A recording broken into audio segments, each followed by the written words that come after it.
पैनाराम मज़हर अली का सलाम कबूल हो। हम इंग्लिश ग्रामर के इंतहाई मरबूत सिलसिले को आगे बढ़ा रहे हैं।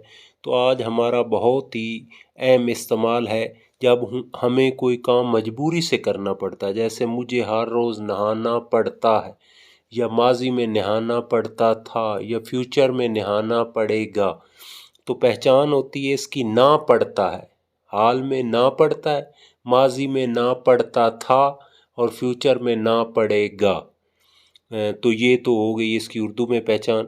इंग्लिश में आपको पता है ना वाली चीज़ को टू से बनाते हैं, यानी ये इन्फिनेटिव होता है। और हैज़ टू, हैव टू, इसके बनाने का ये तरीका है, हैज़ सब्जेक्ट के बाद हैज़ टू, हैव टू, माजी में सब्जेक्ट के बाद हैड टू, और फ्यूचर में शैल हैव टू और विल हैव टू होता है। मसलन हम अब इसके फ़िक्रात बनाते हैं। मुझे छुट्टी की दरख्वास्त देना पड़ती है, I have to apply for leave, I have to apply for leave. तालिब इल्म को गंदी आदतें तर्क करना पड़ती हैं, the student has to give up bad habits, the student has to give up bad habits. हमें अपनी ख्वाहिशात को दबाना पड़ता है, we have to suppress our desires, we have to suppress our desires.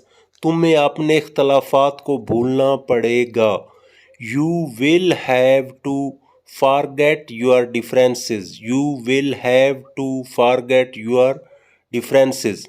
Ali को राज फाश करना पड़ता था, Ali had to reveal secrets, Ali had to reveal secrets. मैं एक दफ़ा फिर रिपीट करना चाहूँगा। जब कोई काम मजबूरी से करना पड़े, मसलन मुझे हर रोज़ स्कूल जाना पड़ता है, तो इसके बनाने का तरीका हैज़ टू, हैव टू, और has to have to helping verb हो गए। इसके बाद हमेशा पहली फॉर्म होती, क्योंकि टू के बाद इन्फिनेटिव बन जाता है, वो पहली फॉर्म होती। तो इस तरह आप प्रैक्टिस करके इस यूज़ पर आसानी से गिरफ्त हासिल कर सकते हैं। Thanks very much.